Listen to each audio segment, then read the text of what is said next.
গাজায় প্রতিদিন নিম্নে 100 জন শিশুর মৃত্যু হচ্ছে খাদ্যের অভাবে, চিকিৎসার অভাবে। আমরা মাসুর ফাউন্ডেশন আপ্রাণ চেষ্টা করছি অন্তত একবেলা হলে ওদের মুখে খাবার পৌঁছে দিতে, ওদের চিকিৎসায় পাশে থাকতে। গাজার অভ্যন্তরীণ পরিস্থিতি অত্যন্ত ভয়াবহ। খাদ্য, চিকিৎসার সবকিছুর জন্য প্রচুর মূল্য দিতে হচ্ছে। গাজার অভ্যন্তরে আমাদের স্থানীয় প্রতিনিধিরা জীবন মৃত্যুর মধ্যে থেকে কাজ করে যাচ্ছে।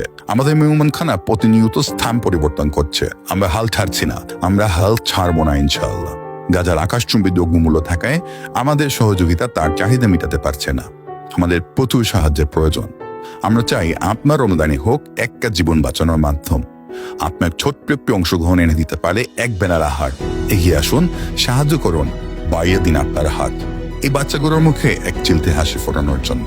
হয়তো আমাদের একটু সাহায্যের মাধ্যমে বেঁচে যাবে একটা বাচ্চার জীবন, খেতে পারবে পেন ভরে। সহযোগিতা করুন গাজার মানুষদের জন্য।